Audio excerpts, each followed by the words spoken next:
নমস্কার বন্ধুরা, আজ কেমন আছেন সবাই? আশা করি সবাই ভালো আছেন, আমিও ভালো আছি।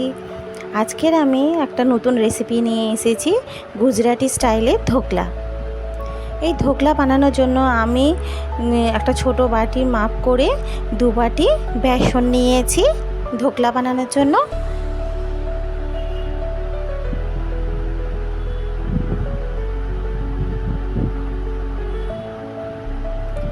আর আমি স্বাদ মতন একটু যারা যারা যেমন মিষ্টি খাবে স্বাদ অনুযায়ী চিনি দিয়ে দেবেন। আমি এখানে ছোটো চামচে 3 চামচ মতন চিনি দিয়েছি।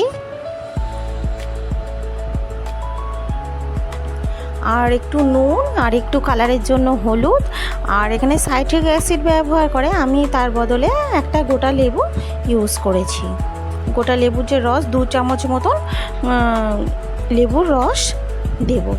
তা আমার এই লেবুটা একটু রস কম বলে আমি একটা পুরো গোটা লেবুই দিয়েছি, রস করেই দিয়েছি। আমি আর পড়ছে না বলে আলাদা একটা জায়গায় করে ওই চামচে মেপে করে নিয়েছি। 1 চামচে দিয়েছি, 2 চামচ দিতে হয়, 2 চামচ দিয়েছি। প্রথম ওগুলো ভালো করে মাখিয়ে নেব সমস্ত উপকরণ দিয়ে।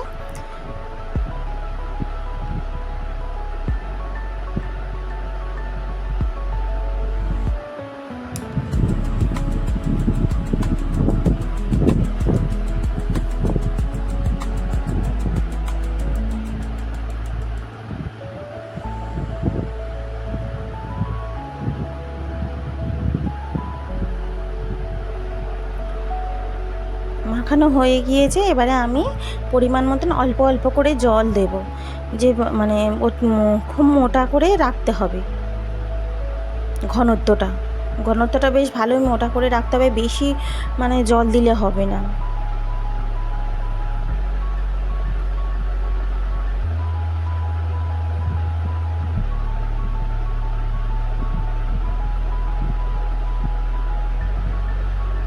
দেখুন বন্ধুরা, ঘনত্বটা কতটা রাখতে হবে দেখুন।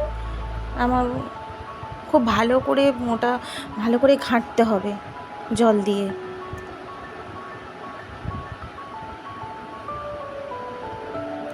আর ছোটো চামচের 1 চামচ তেল দেবেন, দিয়েও ওটা খুব ভালো করে মাখাতে হবে, খুব ভালোভাবে ব্যাটারটা মাখাতে হবে।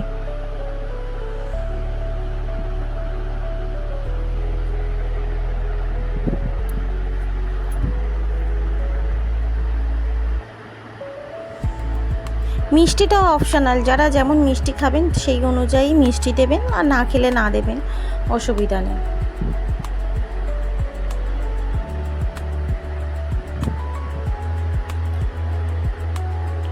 এবার আমি একটা কেক টিনের ওপরে তেল ভালো করে মাখিয়ে নেব।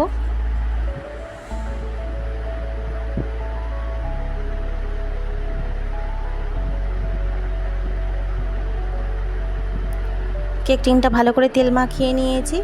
আর আমি যে ব্যাটারটা গুলেছি সেই ব্যাটারে আমি খাবার সোডা ছোটো চামচের 1 চামচ দিয়েছি। আর ওই খাবার সোডাটার উপরে একটু জল দিয়ে দেবো, 1 চামচ মতন একটু জল দিয়ে দেবো, যাতে ভালোভাবে ওটা গুলে যায়। এবার ওই শুকনো অবস্থায় ব্যাটারের মধ্যে গুললে ওর মধ্যে ডেলা হয়ে থেকে যেতে পারে, সেই জন্য আমি একটু জল দেবো। এবারে খাবার সোডাটা দেওয়ার পরে দেখুন কতটা সুন্দর এবার ফ্লফিটা হচ্ছে। দেখুন কালারটা সম্পূর্ণ চেঞ্জ হয়ে যাচ্ছে ধোকলা। আর দিয়ে খুব ভালো করে ব্যাটারটা ভালোভাবে ফেটাতে হবে, তবেই জালিদার হবে।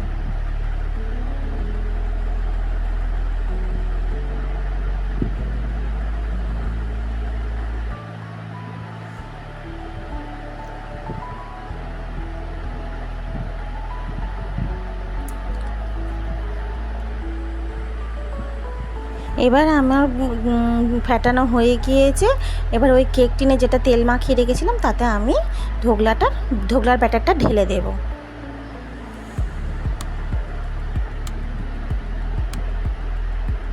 খুব সিম্পল একটা রেসিপি, এটা খুব সিম্পল। ধোকলার ব্যাটারটা ঢালা হয়ে গিয়েছে। এবার আমি কড়াইতে একটু জল দিয়ে আর একটা স্ট্যান্ড দিয়ে রেখেছিলাম। এবার আমি কড়াটা 5 মিনিট আগে থেকে জলটা ফুটিয়ে রেখেছিলাম, কড়াটা গরম করে রেখেছিলাম। এবার তার উপরে ওই ধোকলাটা দিয়ে আমি চাপা দিয়ে 25 মিনিট মতন রেখে দেব, যাতে না 25 মিনিট মতন রেখে দেবো। দেখুন 25 মিনিট পরে আমি খুলে দেখছি আমার ধোকলাটা পুরো রেডি হয়ে গিয়েছে। দেখুন সম্পূর্ণ আমার ধোকলাটা পুরো রেডি হয়ে গিয়েছে, একটুও আমার এতে লাগছে, ছুরিতে লাগছে না, হয়ে গেছে। এবার ঠান্ডা হয়ে গেলে আমি একটা প্লেটে তুলে নেব। আর বন্ধুরা, আমার নতুন নতুন রেসিপিগুলো যদি আপনাদের ভালো লাগে তাহলে অবশ্যই অবশ্যই লাইক, কমেন্ট, শেয়ার আর একটা সাবস্ক্রাইব করে দেবেন প্লিজ। দেখুন কত সুন্দর ওপর থেকে বোঝা যাচ্ছে কতটা জালিদার হয়েছে।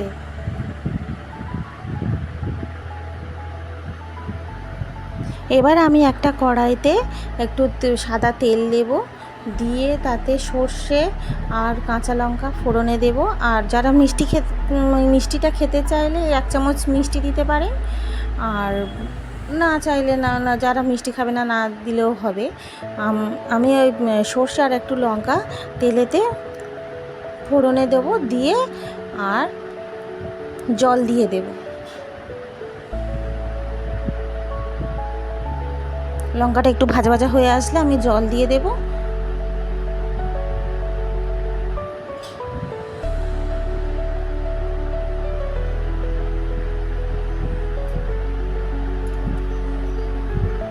লঙ্কাটা আমার প্রায় ভাজা ভাজা হয়ে গিয়েছে।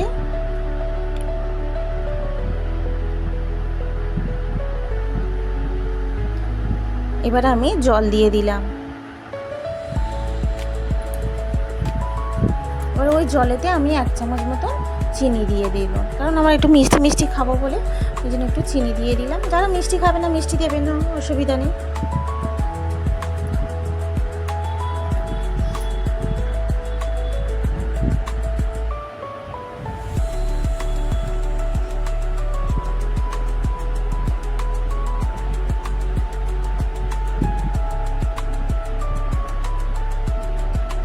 আমার একটু ঝাল ঝাল খাবো বলে একটু লঙ্কাটা একটু বেশি দিয়েছি।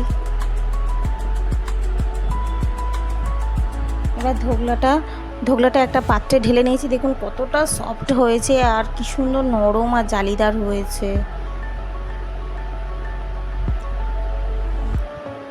এবারে আমি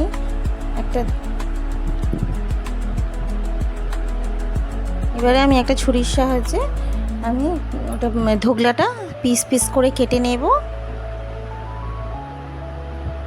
দেখুন কতটা সফট হয়েছে, দেখুন।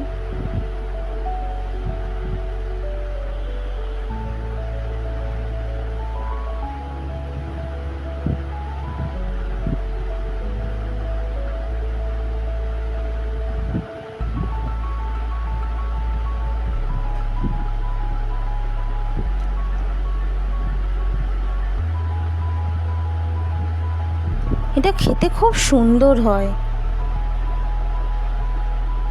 একবার এরকমভাবে বাড়িতে ট্রাই করে দেখবেন, তারপরে বলবেন।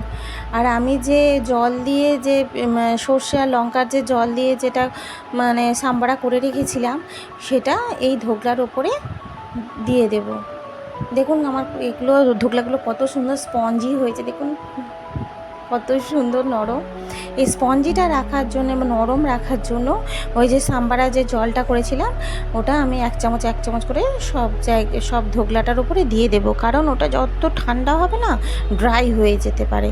ওটা নরম রাখার জন্য আমি ওই সাম্বারার ওই জলটা দিয়ে দেব, ওর উপরে ধোকলার উপরে দিয়ে দেব।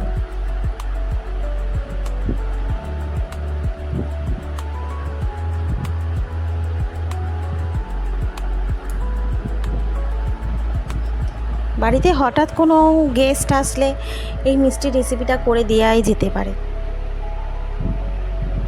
বেশিক্ষণ লাগে না, খুব বেশি সময় লাগে না, খুব ঝটপটভাবে হয়েও যায়।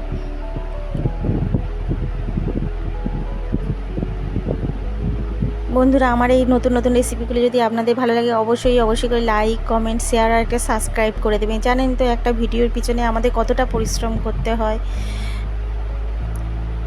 অবশ্যই করে একটা সাবস্ক্রাইব করে দেবেন, করে আমার পাশে থাকবেন।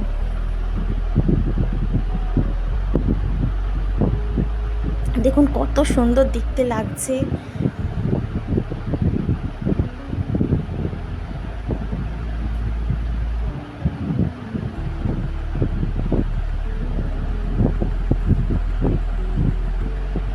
আমি একটা প্লেটে সাজিয়ে নিয়েছি। দেখুন কত সুন্দর লাগছে। ধোকলাগুলো দেখেই বোঝা যাচ্ছে যে এটা খেতে কত সুন্দর হবে আর কতটা স্পঞ্জি হয়েছে, তো দেখেছেন। দেখা হচ্ছে পরবর্তী ভিডিওতে নতুন একটা রেসিপি নিয়ে।